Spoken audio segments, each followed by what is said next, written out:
नमस्कार, मी काजल फुलसुंदर. शिवनेर प्राईम मध्ये आपलं स्वागत. पोटच्या पोराचं मरण डोळ्यासमोर आईनं पाहिलं आणि सुरू झाला बिबट्या आणि आई बापाचा संघर्ष.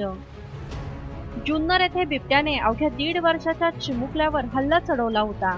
यावेळी आपल्या चिमुकल्याचे प्राण बिबट्या घेतोय हे पाहून आई दीपालीने माता दुर्गेचं रूप घेत बिबट्याला 2 हात केलं. मात्र हा थरार ऐकला तरी अंगावर काटा येतो. ऊसतोड कामगार माळी दाम्पत्य असून त्यांना 1.5 वर्षीय ज्ञानेश्वर नावाचा मुलगा आहे. दिवसभर काम करून आल्यानंतर ते उन्हाळा असल्याने शेतात कोपीच्या बाहेर बाळासह झोपले होते. मध्यरात्री 1:30 वाजता अचानक बिबट्याने ज्ञानेश्वरवर हल्ला चढवला. तो रडत असल्याने दिलीप आणि आई दीपाली यांना जाग आली. समोर अत्यंत भीतीदायक दृश्य दिसत होते. आई दीपालीने बाळाचा पाय धरला व तो शेवटपर्यंत सोडला नाही, तर दुसरीकडे बिबट्या बाळाला घेऊन जाण्याचा प्रयत्न करत होता. तेवढ्यात वडील दिलीप यांनी बिबट्याच्या तोंडावर हातात मिळेल ती वस्तू मारली. आरडाओरड केल्याने बिबट्याने धूम झोपली. काय सांगाल, रात्री नेमकं काय झालं होतं, काय सांगाल? रात्री बिबट्या आला, मुलाला धरलं होतं मी. बर, किती वाजता? 1:30 वाजता. हा, मग ते तिकडं ओढायचे, आम्ही इकडं ओढायचे त्याला. बर, ते मग मी त्याला डाटा आरोळी मारली ना, मग ते पळला. मग सगळे लोक उठले होते. तुम्ही बाहेर झोपला होतात का? हा, कुठं झोपला होता? बाहेर कोपीच्या बाहेर थोडं लाईटची उजा.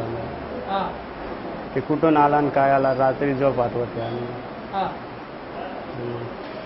धरला होता त्याने. मग आम्ही धरलं त्याला. किती जण झोपला होतात बाहेर आणि कधी आला अचानक बिबट्या? काय आम्ही बरेच जण झोपले होते बाहेर. हा, मग काय धरला. मग आम्ही लगेच मग त्या पोऱ्याला धरला होता. मग त्या ऐकरला. मग आम्ही घाबरले. मग त्याला दवाखान्यात घेतलं. लोक आलती का ओरडल्यानंतर? मग लोक जागे झाले तिथलं. आमचेच काम करवत त्याचं. कुठं कुठं लागले बाळाला? म्हणजे कुठं? बाळाला डोळ्याला लागेले, इथं लागेले आणि हाताला लागेल. आता कशी बाळाची तब्येत वगैरे? आता बरं आहे, डोळा उघडत नाही तरी. नाव काय तुमचं? दिलीप माळी. रात्री ते 2 वाजता आले ना, सगळे झोपून गेले. पण त्याने कसं आलं, ते बाळाला पकडलं ना, वळलं तर त्याने लगे माझा बी हात पकडला परत धावून.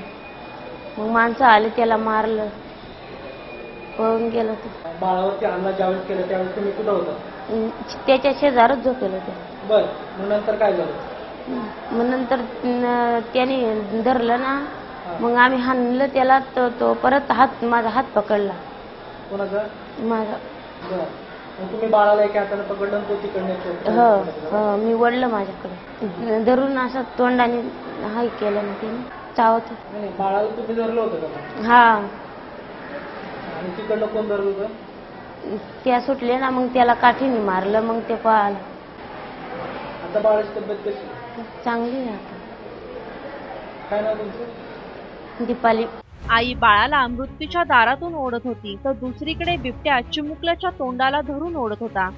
या घटनेत 1.5 वर्षाचा ज्ञानेश्वर हा जखमी झाला असून त्याच्या डाव्या डोळ्याला गंभीर इजा झाली आहे.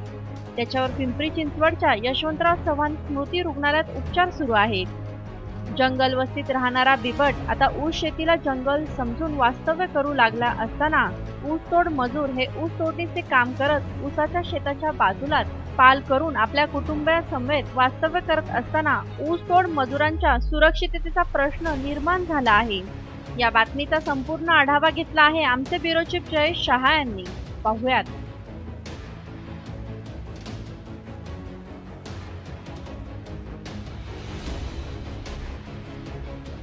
शिवनेर प्राईम टाइप करून सबस्क्राइब करा, घंटीच्या बटनावर टिक करा, लाईक करा आणि शेअर करा.